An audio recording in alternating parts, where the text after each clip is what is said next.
ಆತ್ಮೀಯ ವಿದ್ಯಾರ್ಥಿಗಳೇ, ಎಲ್ಲರಿಗೂ ಶುಭ ಮುಂಜಾನೆಯ ಶುಭ ನಮನಗಳು. ನೀವೆಲ್ಲರೂ ಚೆನ್ನಾಗಿದ್ದೀರಿ ಎಂದು ಭಾವಿಸಿದ್ದೇನೆ. ಇದೀಗ ಒಂದು ಚಿಕ್ಕ ಕಥೆಯ ಮೂಲಕ ಇಂದಿನ ಕನ್ನಡ ತರಗತಿಯನ್ನು ಪ್ರಾರಂಭಿಸೋಣ. ಕಥೆಯ ಹೆಸರು ದುರ್ಜನರ ಸಹವಾಸ.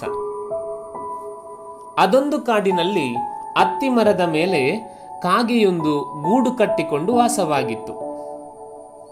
ಕೆಲವು ಸಮಯದ ನಂತರ ಅದು ಕೆಲವು ಮೊಟ್ಟೆಗಳನ್ನಿಟ್ಟಿತ್ತು. ಮೊಟ್ಟೆಗಳಿಗೆ ಕಾವು ಕೊಟ್ಟು ಅವುಗಳನ್ನು ಚೆನ್ನಾಗಿ ನೋಡಿಕೊಂಡಿತ್ತು. ಕಾಗೆಯ ಗೂಡಿನ ಸ್ವಲ್ಪ ದೂರದಲ್ಲಿ ಅದೇ ಅತ್ತಿಮರದ ಇನ್ನೊಂದು ಕೊಂಬೆಯ ಮೇಲೆ ತುಂಟತನದ ಒಂಟಿ ಕೋತಿಯೊಂದು ವಾಸಿಸುತ್ತಿತ್ತು. ರಾತ್ರಿ ಹೊತ್ತು ಕಾಗೆ ತನ್ನ ಗೂಡಿನಲ್ಲಿ ಮರಿಗಳೊಂದಿಗೆ ಬೆಚ್ಚನೆ ನಿದ್ರಿಸುತ್ತಿತ್ತು. ಕೋತಿಯು ಯಾವುದೇ ಗೂಡನ್ನು ಕಟ್ಟಿಕೊಳ್ಳದೆ ದಿನಕ್ಕೊಂದು ರೆಂಬೆಯ ಮೇಲಿದ್ದು ನಿದ್ರೆಗೆ ಜಾರುತ್ತಿತ್ತು. ಕೋತಿಯ ಚೇಷ್ಟೆ ಅತಿಯಾಗಿರುತ್ತಿದ್ದರೂ ಕಾಗೆಗೆ ಅದನ್ನು ಕಂಡು ಕನಿಕರ ಉಂಟಾಗುತ್ತಿತ್ತು. ಹಲವು ಬಾರಿ ಕಾಗೆಯು ಕೋತಿಯನ್ನು ಕರೆದು ಗೂಡೊಂದನ್ನು ಕಟ್ಟಿಕೊಳ್ಳುವಂತೆ ಸಲಹೆ ಕೊಡುತ್ತಿತ್ತು. ಮಂಗಣ್ಣ, ನಿನಗೆ ಸ್ವಂತ ಮನೆ ಇದ್ದರೆ ಅಲ್ಲಿ ಸುಖವಾಗಿ ವಾಸಿಸಬಹುದಲ್ಲವೇ ಎಂದು ಬುದ್ಧಿವಾದ ಹೇಳುತ್ತಿತ್ತು. ಆದರೆ ಕೋತಿ ಕಾಗೆಯ ಮಾತನ್ನು ಕೇಳುತ್ತಿರಲಿಲ್ಲ. ಹೋಗೋ, ನನಗ್ಯಾಕೆ ಬೇಕು ಮನೆ, ಈ ಕಾಡೇ ನನ್ನ ಮನೆ ಎಂದು ಗಹಗಹಿಸಿ ನಗುತ್ತಿತ್ತು. ಬೇಸಿಗೆ ಕಳೆದು ಮಳೆಗಾಲ ಆರಂಭವಾಯಿತು. ಸಂಜೆಯಾಗುತ್ತಲೇ ಗುಡುಗು ಸಹಿತ ರಭಸವಾಗಿ ಭಾರೀ ಮಳೆ ಪ್ರಾರಂಭವಾಯಿತು. ಕಾಡಿನ ಎಲ್ಲಾ ಪ್ರಾಣಿಗಳು, ಪಕ್ಷಿಗಳು ಅವುಗಳ ಪೊಟರೆ, ಬಿಲ, ಗೂಡು, ಗುಹೆಗಳಿಗೆ ತೆರಳಿ ಮಳೆಯಿಂದ ರಕ್ಷಣೆ ಪಡೆದವು. ಪಾಪ ಕೋತಿಗೆ ರಕ್ಷಣೆ ಪಡೆಯಲು ಯಾವ ಜಾಗವೂ ಸಿಗಲಿಲ್ಲ. ಒಂದು ರೆಂಬೆಯ ಮೇಲೆ ಕುಳಿತುಕೊಂಡು ಮಳೆಯ ನೀರಿಗೆ ನೆನೆಯಿತು. ಕೆಲವೇ ಗಂಟೆಗಳಲ್ಲಿ ಕೋತಿಗೆ ನೆಗಡಿ ಮತ್ತು ಜ್ವರ ಬಂತು. ಚಳಿಯಲ್ಲಿ ಕೋತಿ ನಡುಗುತ್ತಿತ್ತು. ಮರುದಿನ ಮಳೆ ನಿಂತು ಹಿತವಾದ ಬಿಸಿಲು ಕಾಣಿಸಿಕೊಂಡಿತು. ಕಾಗೆ ಸುರಕ್ಷಿತವಾಗಿ ತನ್ನ ಗೂಡಿನಿಂದ ಹೊರಗೆ ಬಂತು. ಕೋತಿ ಚಳಿಯಿಂದ ನಡುಗುತ್ತಿರುವುದನ್ನು ನೋಡಿ, ನೀನು ಕೂಡ ಸ್ವಂತ ಮನೆ ಕಟ್ಟಿಕೊಂಡಿದ್ದರೆ ಇಂದು ಈ ಪರಿಸ್ಥಿತಿ ಬರುತ್ತಿರಲಿಲ್ಲ ಎಂದು ಕಾಗೆ ಬುದ್ಧಿವಾದ ಹೇಳಿತು. ಈ ಮಾತನ್ನು ಕೇಳಿ ಕೋತಿಗೆ ವಿಪರೀತ ಸಿಟ್ಟು ಬಂತು. ಅದು ಯಾರ ಉಪದೇಶ, ಸಲಹೆಯನ್ನೂ ಕಿವಿಗೆ ಹಾಕಿಕೊಳ್ಳುತ್ತಿರಲಿಲ್ಲ. ಹೌದು, ನನ್ನ ಪರಿಸ್ಥಿತಿ ಚೆನ್ನಾಗಿಲ್ಲ, ಈಗ ನೋಡು ನಿನ್ನ ಪರಿಸ್ಥಿತಿ ಎಂದು ಹೇಳಿ ಧಾವಿಸಿ ಬಂದು ಕಾಗೆಯ ಗೂಡನ್ನು ನಾಶ ಮಾಡಿತು. ಈ ಕಥೆಯ ನೀತಿ, ನಾವು ದುಷ್ಟರಿಗೆ ಬುದ್ಧಿವಾದ ಹೇಳಬಾರದು. ವಿದ್ಯಾರ್ಥಿಗಳೇ, ಹಿಂದಿನ ತರಗತಿಯಲ್ಲಿ ನಾವು ಜ, ಟ, ನ, ಬ, ವ ಈ ಅಕ್ಷರಗಳ ಬಗ್ಗೆ ತಿಳಿದುಕೊಂಡಿದ್ದೇವೆ. ಇಂದಿನ ತರಗತಿಯಲ್ಲಿ ನಾವು ಕ, ಗ, ಚ, ಡ, ದ, ಪ, ಸ, ಳ ಈ ಒತ್ತಕ್ಷರಗಳ ಬಗ್ಗೆ ತಿಳಿದುಕೊಳ್ಳೋಣ. ಒತ್ತಕ್ಷರ ಕಲಿಕಾ ಪಾಠ 2.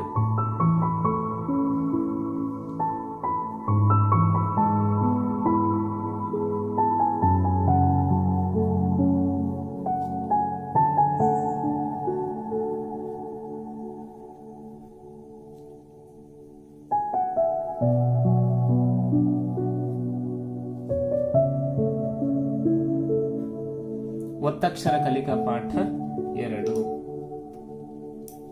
ಇಂದಿನ ತರಗತಿಯಲ್ಲಿ ನಾವು ಕಲಿಯುವ ಒತ್ತಕ್ಷರಗಳು ಕ,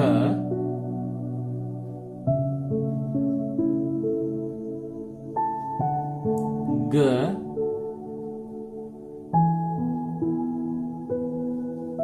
ಚ,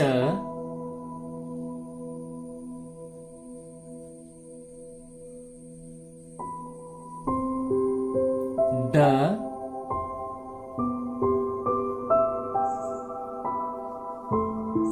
ದ,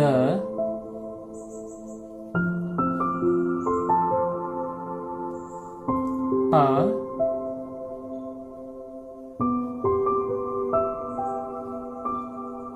ಸ,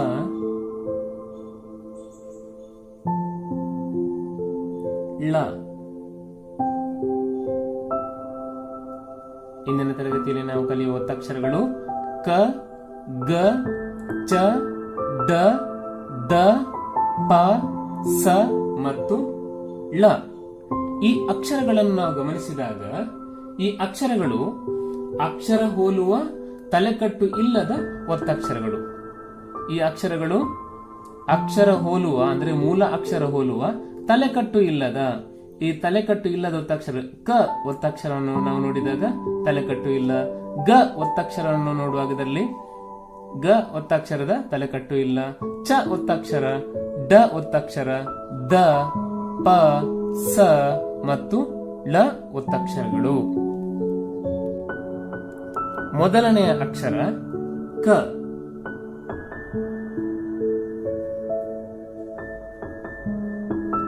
ಕ ಅಕ್ಷರವನ್ನು ಬರೆಯುವ ಕ್ರಮ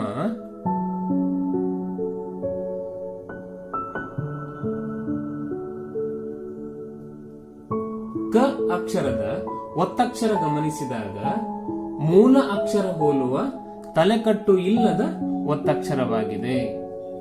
ಕ ಒತ್ತಕ್ಷರದ ಪದಗಳು ಅಕ್ಕ,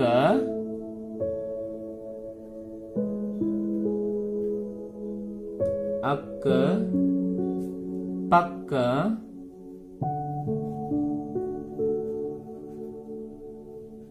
ಪಕ್ಕ, ಹಕ್ಕಿ, ಹಕ್ಕಿ, ಮಕ್ಕಳು,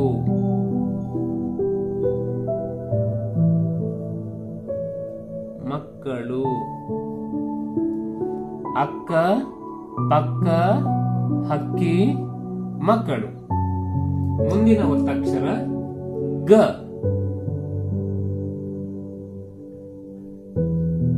ಗ ಗ ಒತ್ತಕ್ಷರವನ್ನು ಬರೆಯುವ ಕ್ರಮ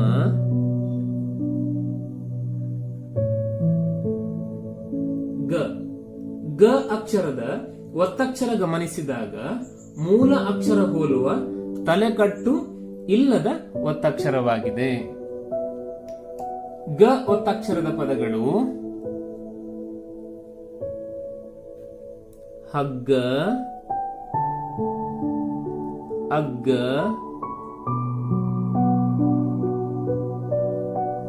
ಹಿಗ್ಗು,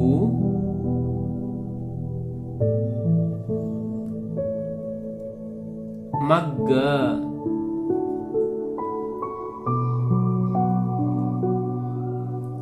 ಗ ಒತ್ತಕ್ಷರದ ಪದಗಳು ಹಗ್ಗ, ಅಗ್ಗ, ಹಿಗ್ಗು, ಮಗ್ಗ. ಮುಂದಿನ ಅಕ್ಷರ ಚ. ಚ ಅಕ್ಷರ ಬರೆಯುವ ಕ್ರಮ ಮುಂದಿನ ಅಕ್ಷರ ಚ.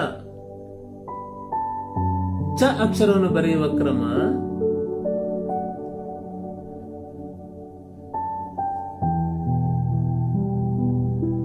ಚ. ಚ ಅಕ್ಷರದ ಒತ್ತಕ್ಷರವನ್ನು ನಾವು ಗಮನಿಸಿದಾಗ ಮೂಲ ಅಕ್ಷರವನ್ನು ಹೋಲುವ ತಲೆಕಟ್ಟು ಇಲ್ಲದ ಒತ್ತಕ್ಷರವಾಗಿದೆ. ಚ ಒತ್ತಕ್ಷರದ ಪದಗಳು ಕುಚ್ಚು,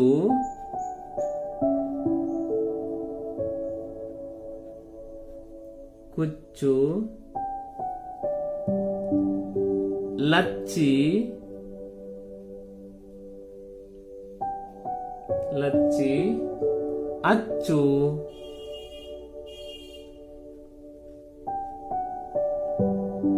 ಅಚ್ಚು, ಮೆಚ್ಚು.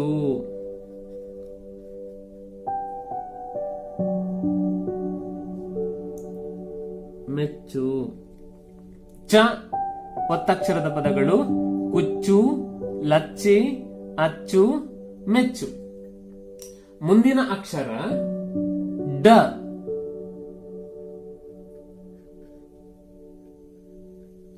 ಡ ಅಕ್ಷರವನ್ನು ಬರೆಯುವ ಕ್ರಮ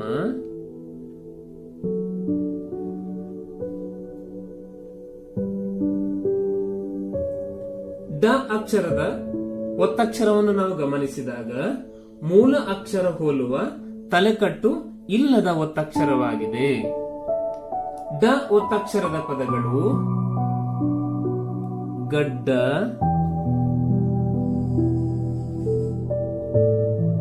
ಗಡ್ಡ, ಲಡ್ಡು,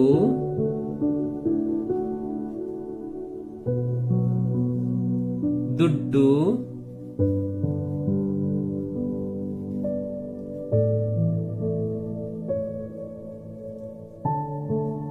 ಕಡ್ಡಾಯ,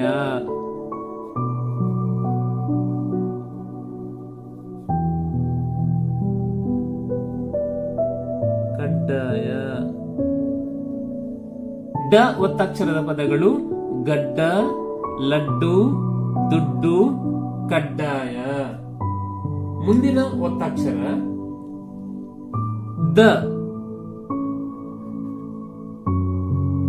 ದ ಒತ್ತಕ್ಷರವನ್ನು ಬರೆಯುವ ಕ್ರಮ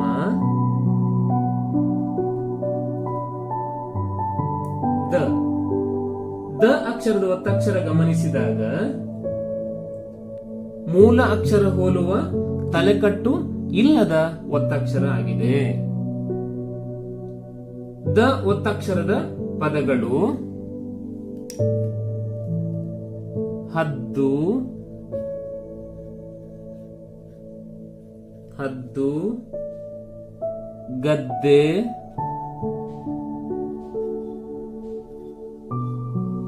ಮದ್ದು,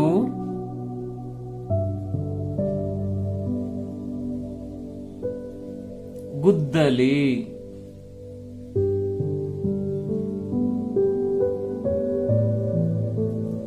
ದ ಒತ್ತಕ್ಷರದ ಪದಗಳು ಹದ್ದು, ಗದ್ದೆ, ಮದ್ದು, ಗುದ್ದಲಿ. ಮುಂದಿನ ಅಕ್ಷರ ಪ.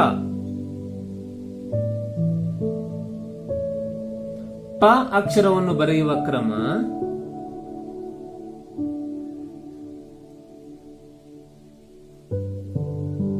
ಪ ಅಕ್ಷರದ ಒತ್ತಕ್ಷರವನ್ನು ನಾವು ಗಮನಿಸಿದಾಗ ಮೂಲ ಅಕ್ಷರ ಹೋಲುವ ತಲೆಕಟ್ಟು ಇಲ್ಲದ ಒತ್ತಕ್ಷರವಾಗಿದೆ. ಮೂಲ ಅಕ್ಷರನು ಹೋಲುವ ತಲೆಕಟ್ಟು ಇಲ್ಲದ ಒತ್ತಕ್ಷರವಾಗಿದೆ. ಪ ಒತ್ತಕ್ಷರದ ಪದಗಳು ಅಪ್ಪ,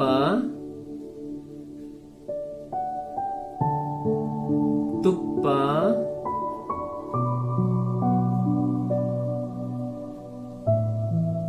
ಸೊಪ್ಪು,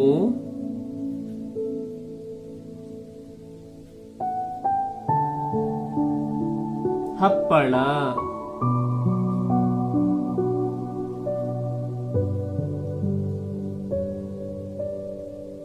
ಪ ಒತ್ತಕ್ಷರ ಹೋಲುವ ಪದಗಳು ಅಪ್ಪ, ತುಪ್ಪ, ಸೊಪ್ಪು, ಹಪ್ಪಳ. ಮುಂದಿನ ಅಕ್ಷರ ಸ. ಸ ಅಕ್ಷರವನ್ನು ಬರೆಯುವ ಕ್ರಮ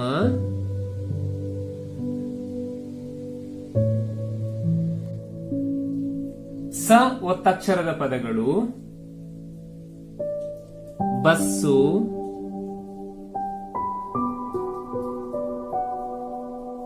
ಬಸ್ಸು, ವಯಸ್ಸು,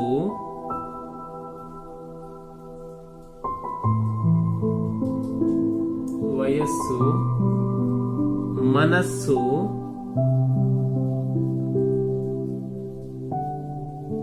ಮನಸ್ಸು, ಶಿರಸ್ಸು.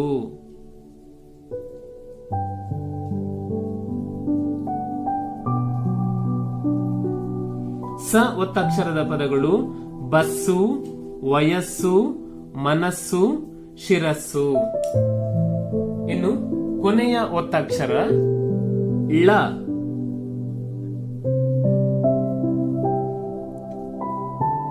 ಳ ಒತ್ತಕ್ಷರವನ್ನು ಬರೆಯುವ ಕ್ರಮ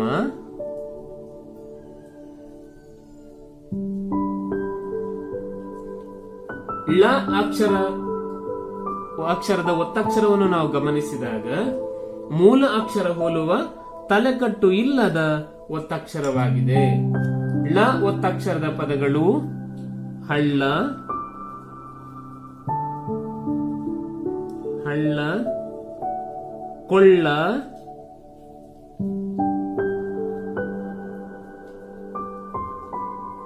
ಬಳ್ಳಿ,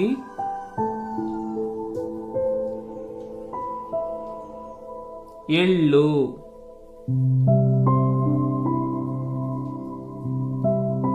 ಳ ಒತ್ತಕ್ಷರದ ಪದಗಳು ಹಳ್ಳ, ಕೊಳ್ಳ, ಬಳ್ಳಿ, ಎಳ್ಳು. ವಿದ್ಯಾರ್ಥಿಗಳೇ, ನಿಮ್ಮ ಪಠ್ಯ ಪುಸ್ತಕದ ಪುಟ ಸಂಖ್ಯೆ 10 ತೆರೆಯಿರಿ. ಒತ್ತಕ್ಷರ ಕಲಿಕಾ ಪಾಠ 2.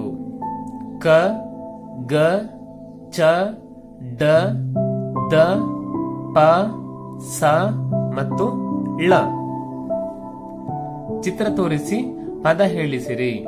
ಮೊದಲನೇ ಚಿತ್ರ ಯಾವುದು? ಬೆಕ್ಕು.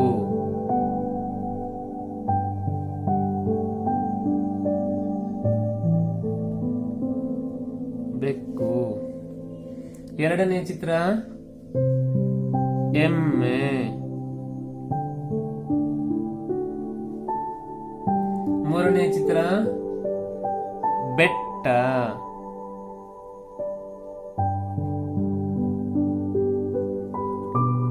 ನಾಲ್ಕನೇ ಚಿತ್ರ ಕಣ್ಣ ಮುಚ್ಚಾಲೆ.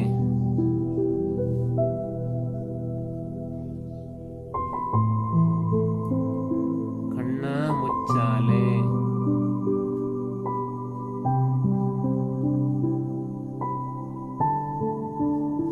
ನಾಲ್ಕನೇ ಚಿತ್ರ ಬಸ್ಸು.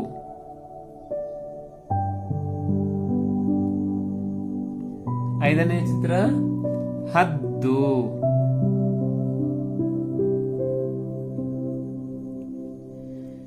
ಆರನೇ ಚಿತ್ರ ಕಾಮನಬಿಲ್ಲು.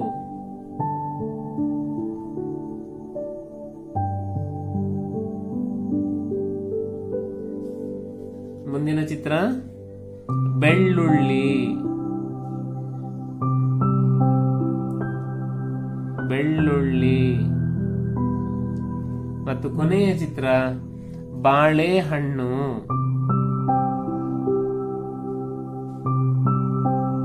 ಬಾಳೆಹಣ್ಣು.